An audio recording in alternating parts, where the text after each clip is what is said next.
चलो भाई स्टार्ट करते हैं आज हम लोग अपना ये रिप्रेजेंटेटिव एसएससी। ठीक है।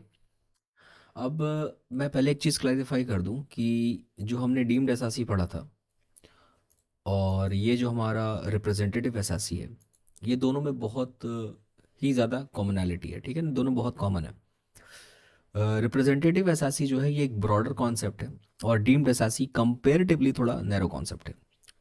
जैसे अगर ये सर्कल है तो ये है रिप्रेजेंटेटिव एसएससी, पर इसके अंदर आने वाला एक छोटा सर्कल ये है डीम्ड एसएससी। तो जो डीम्ड है वो रिप्रेजेंटेटिव होंगे, पर जो रिप्रेजेंटेटिव है वो शायद डीम्ड नहीं होंगे। मतलब वो हर बार डीम्ड हो ये मतलब ऐसा नहीं होता। ठीक है। रिप्रेजेंटेटिव का मतलब क्या है कि जब आपको कोई रिप्रेजेंट करे, अगर आप पे टैक्स बन रहा है पर आप टैक्स नहीं दे पा रहे हैं तो आपको कोई और रिप्रेजेंट करेगा। ठीक है।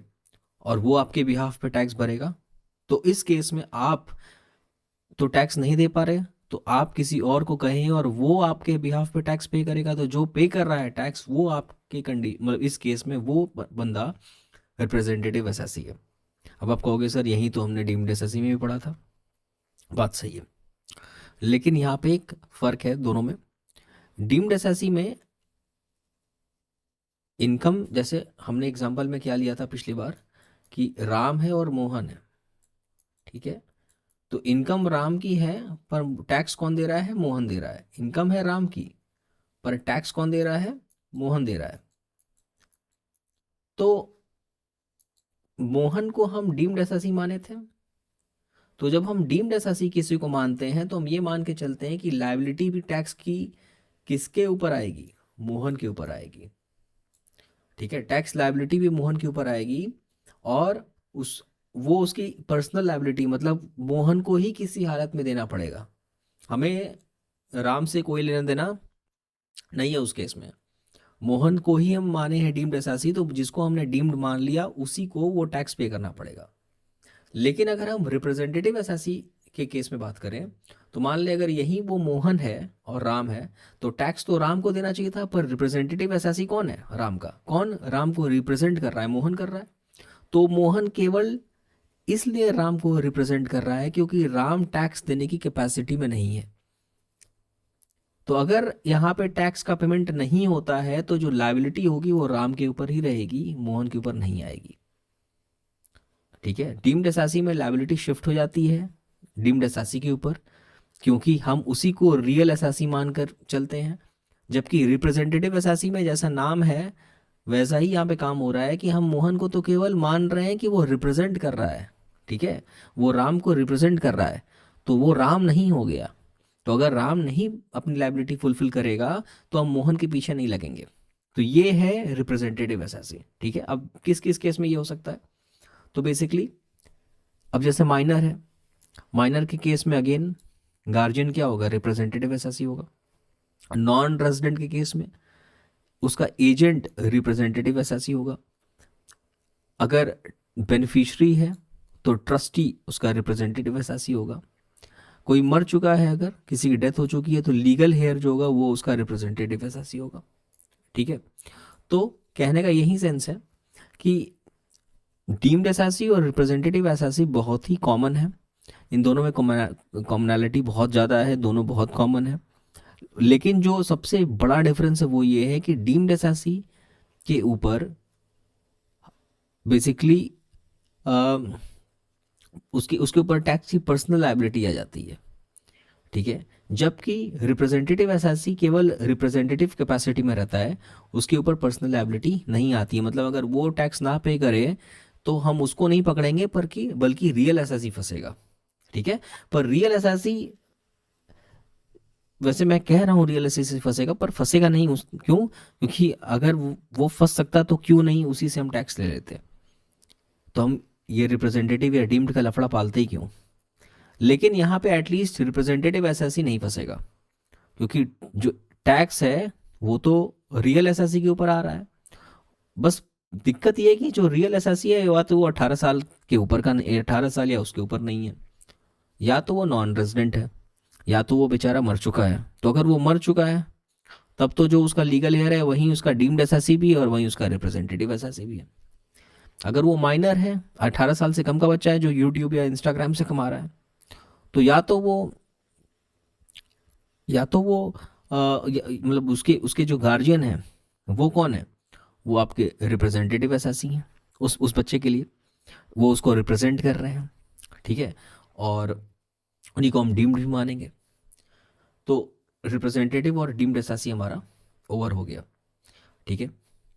अब इसके बाद हम लोग चलते हैं कि इस पे हमारा नेक्स्ट टॉपिक जो इनकम टैक्स में आता है पर्सन पे, क्योंकि इनकम टैक्स हमेशा चार्ज होता है किस पे, पर्सन पे, ठीक। इनकम टैक्स हमेशा चार्ज होता है पर्सन पे।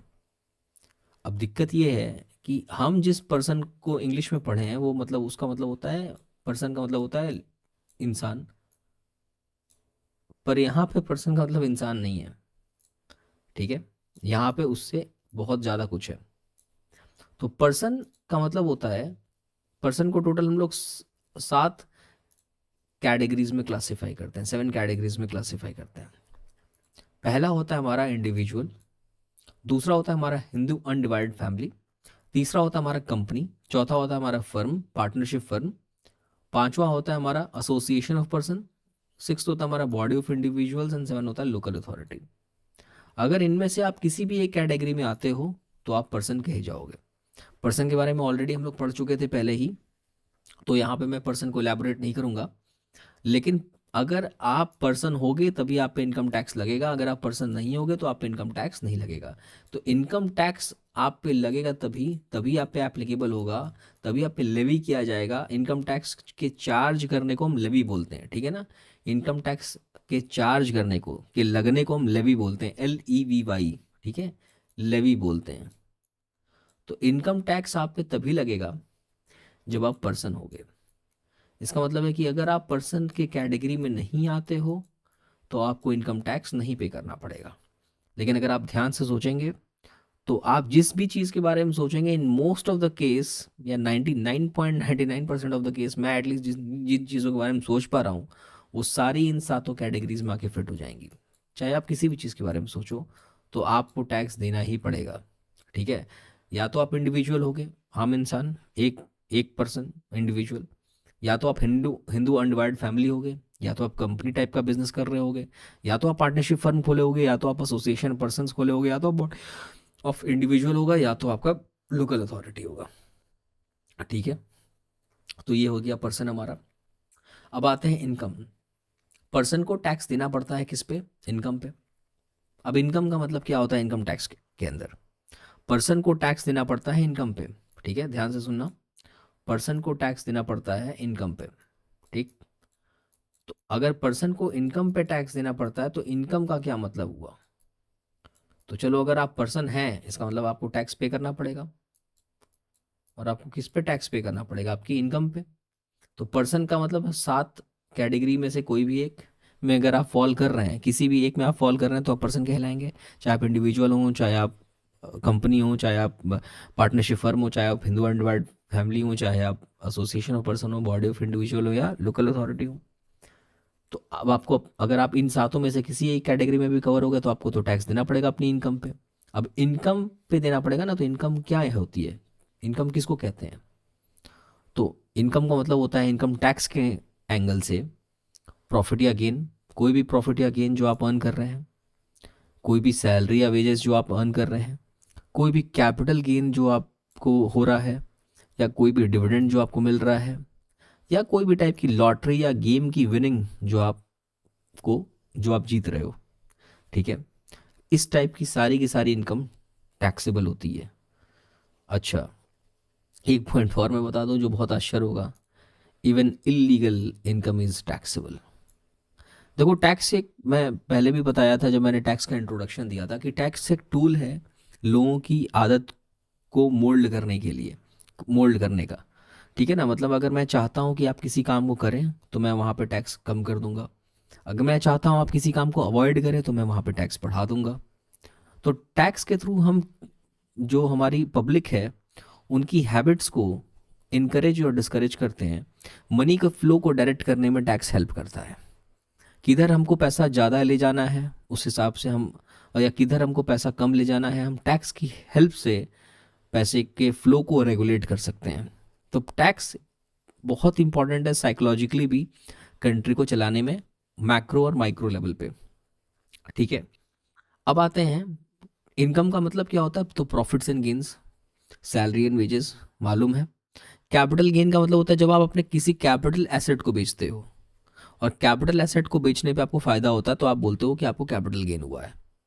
ठीक है, या अगर आप किसी कंपनी का शेयर होल्ड कर रहे हैं, सबसे इजी एग्जांपल ले रहा हूँ अभी, क्योंकि हम लोग जब कैपिटल गेन जो इसका फोर्थ हेड है, इनकम टैक्स में 5 हेड्स होते हैं, salary, income from house property, profits and gains from business and profession, capital gains and income from other sources, ये 5 हेड्स हैं। तो जब हम इन 5 हेड्स में चलेंगे तो जो चौथा हेड है उसका है कैपिटल गेन।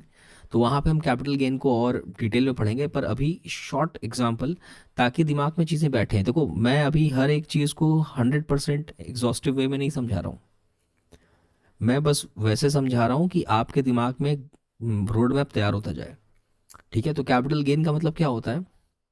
कैपिटल गेन का मतलब होता है कोई भी ऐसा गेन जो आपने कैपिटल एसेट को सेल करके किया है, कमाया है। अगर आपने मान लीजिए कि आपके घर में एक कार थी, या आपके बिजनेस में एक कार थी जिसकी वैल्यू 7 लाख रुपए थी, और आपने उसको 7.5 लाख रुपए में बेच दिया। ठीक है, आपने उसको 25 लाख में उस कार को खरीदा था। Over a period of time उस पर डिप्रिसिएशन चार्ज हुआ। डिप्रिसिएशन चार्ज होने के बाद आज उसकी जो करंट वैल्यू है, आप आफ्टर डिप्रिसिएशन जो उसकी WDV आई, रिटन डाउन वैल्यू आई, वो आई 7 लाख रुपीज़। लेकिन आपको मार्केट में एक बायर मिला जो 7,50,000 में उसको खरीदने को तैयार था, और आपने सोचा कि अरे यार ये काम करते हैं ना, मेरे को तो डिप्रिसिएशन के बाद 7 लाख ही दिख रहा है, जबकि ये 7.5 देने को तैयार है, तो उसको चुपचाप बेच दो, 50,000 का फायदा हो जाएगा। तो आपने उसको बेच दिया। तो आपका कैपिटल एसेट आपने उसकी वैल्यू से ज़्यादा बेचा ना, उसकी WDV से जो ज़्यादा बेचा, तो आपको जो 50,000 का यहाँ पे गेन हो रहा है, क्योंकि प्रॉफिट नहीं है, प्रॉफिट हमको रेगुलर के स्टॉक सेल करके होता है। ये आपका कार बेचने का तो बिजनेस था नहीं। ठीक है, तो जब आप रेगुलर का स्टॉक बेचते हैं तो प्रॉफिट होता है, पर अगर आप कोई ऐसा एसेट बेचते हैं जिसकी मदद से आप बिजनेस कर रहे थे, जिसको बेचने का आप बिजनेस नहीं कर रहे थे, जिसकी मदद से आप बिजनेस कर रहे थे, अगर आप कोई ऐसा एसेट सेल करते हो तो आपको क्या होता है, आपको गेन होता है। ठीक है, और गेन किस पे हुआ आपको, कैपिटल एसेट पे हुआ। तो कैपिटल एसेट पे अगर आपको गेन होता है तो हम उसको क्या बोलते हैं, उसको हम बोलते हैं कैपिटल गेन, कैपिटल गेन। ठीक है, अच्छा, इसके बाद बात करते हैं डिविडेंड। तब जो ये तो मालूम ही होगा कि जब भी आप किसी कंपनी का शेयर परचेस करते हैं, तो साल के अंत में अगर कंपनी प्रॉफिटेबल होती है तो आपके साथ अपने प्रॉफिट का एक पोर्शन शेयर करती है अपने शेयर होल्डर के साथ। तो जो प्रॉफिट का पोर्शन अपने शेयर होल्डर्स के साथ शेयर करती है उसको हम बोलते हैं dividend. Lottery end game winnings, अगर आप कौन बनेगा करोड़पति में गए और आपने वहाँ से 7 करोड़ रुपए का जीते फॉर एग्जाम्पल, तो अगर आपने 7 करोड़ रुपए जीते तो आप जो 7 करोड़ है वो आपकी कौन सी इनकम है। भाई आप सैलरी तो कमाए नहीं, कौन बने करोड़पति में, आप डेली तो जाते नहीं, और आप वहाँ पे आपको जॉब में तो रखा नहीं गया है, इनकम फ्रॉम हाउस प्रॉपर्टी भी नहीं है, आपने घर से तो पैसा आ नहीं रहा वहाँ पे, वो आपका बिजनेस भी नहीं है, वो आपका वो तो कैपिटल गेन भी नहीं होगा, तो वो है क्या, वो इनकम फ्रॉम अदर सोर्सेज में जाएगा। 1 मिनट के लिए अगर नहीं समझ में आ रहा तो बस इनकम फ्रॉम अदर सोर्सेज बस नाम सुन लो, ताकि बाद में जब ये सब नाम सुनो तो ऐसा ना लगे कि पहली बार सुन रहे हैं। पर इनकम फ्रॉम अदर सोर्सेज के अंदर लॉटरी, बेटिंग एंड गैम्बलिंग करके एक हेडिंग होता है। तो ये सब जो इनकम होती है जो आप इस टाइप की गेम से अर्न करते हैं, ये लॉटरी एंड गेम विनिंग्स में जाएगा। तो इस टाइप के भी इनकम पे आप टैक्स देते हैं, और यहाँ तो उल्टा 30% फ्लैट लगता है TDS। ठीक है, तो 30% फ्लैट आपका कट जाएगा। ठीक है, तो ये भी इनकम में आएगा। ओके, और ऑब्वियस बात है हमको इलीगल इनकम को डिस्करेज करना है, तो वहाँ पे भी हम टैक्स लगाएंगे, वहाँ पे बहुत ज़्यादा ही कुछ होता है, तो वो भी टैक्सेबल होती है। ख़त्म हो गया हमारा इनकम। मुझे उम्मीद है कि ये समझ में आया होगा। Thank you.